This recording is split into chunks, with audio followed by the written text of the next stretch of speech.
le Festival Comédie qui repart pour une 15e édition, donc du 3 au 14 mai, c'est ça, Jean-Philippe.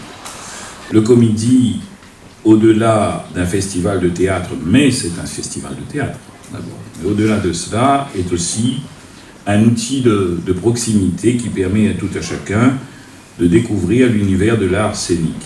Il est important pour nous que justement cet art soit à la portée du plus grand nombre et notamment à la portée des plus jeunes. Et c'est ce que réussit très bien plutôt à faire le Comédie.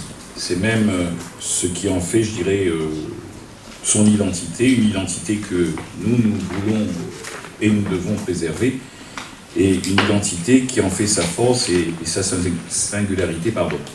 Beaucoup était question ce matin de famille, et dans toutes les familles, il y a un chef de famille, c'est lui, Philippe Guirado, président de Comédie. C'est un festival qui s'agrandit, donc je vais reprendre la métaphore de la famille. Oui, la famille s'agrandit, et c'est une belle chose, parce que les familles qui s'agrandissent, c'est-à-dire qu'elles sont dynamiques, qu'elles sont vivantes, et qu'elles sont pleines de vie, donc restons sur cette métaphore, elle est très bien. Et puis revenir 2 petites secondes sur ce nouveau projet un peu fou, qui est l'Académie. Voilà, on a souhaité, ça fait 15 ans qu'on nous donne à voir des spectacles, qu'on a essayé de faire en sorte que les plus beaux des spectacles possibles, que ce soit de la scène locale ou de la scène nationale, puissent être présentés à notre public.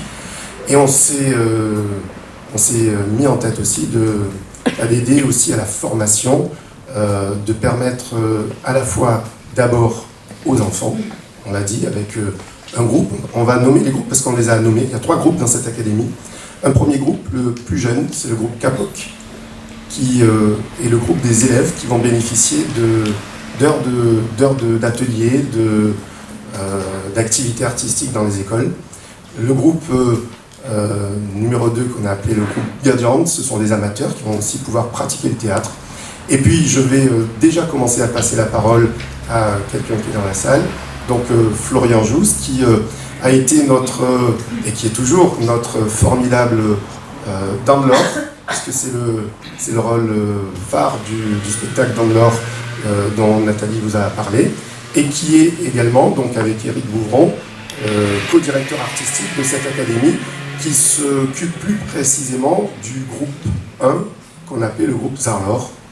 Florian. On a créé donc avec Eric ce groupe-là. On a fait plusieurs auditions qui se sont produites d'ailleurs, entre autres, à l'Espace, mais aussi au Cabart, à Saint-Leu.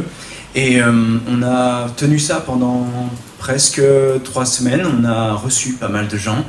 Et on a gardé un groupe de 12 personnes, avec 6 femmes et 6 hommes, pour la parité. Et donc, c'est le but de cette formation de l'Académie Comédie, c'est que chaque académicien, ou académicien comme on veut, il vient prendre un cours ici, à l'Illette Goyave, pour 1 semaine chaque mois, avec un intervenant de renommée internationale qui vient de l'extérieur ou d'ici, de l'intérieur.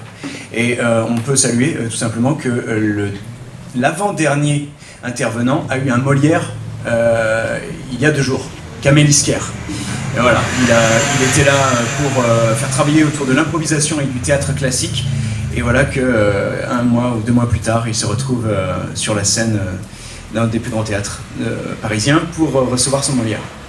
Donc c'est une formation exigeante qui a pour vocation surtout d'avoir derrière, au-delà de la formation, créer un spectacle à l'horizon 2025, et un spectacle plutôt de grande envergure puisqu'il y aura du monde sur le plateau, et qui se jouera d'abord à Avignon et puis après, qui connaît. Voilà, donc on a parlé de l'impact du festival au niveau du nombre de ses participants, des spectateurs, mais aussi au niveau du rayonnement. Nathalie Tiaoukine parlait de cette aventure gastronomique au niveau d'Avignon. Il faut savoir que depuis, nous avons des chansons sur le rougail saucisse, sur les samoussas, et il faut savoir également que les artistes sont nos meilleurs ambassadeurs, comme vous avez pu l'être également, c'est-à-dire que nous avons régulièrement des artistes qui reviennent en tant que touristes cette fois-ci au niveau de la Réunion, et cette image positive, il faut qu'on continue à la promouvoir, Et c'est vrai que c'est une terre d'accueil, La Réunion, et nous, les pas peu fiers. Voilà.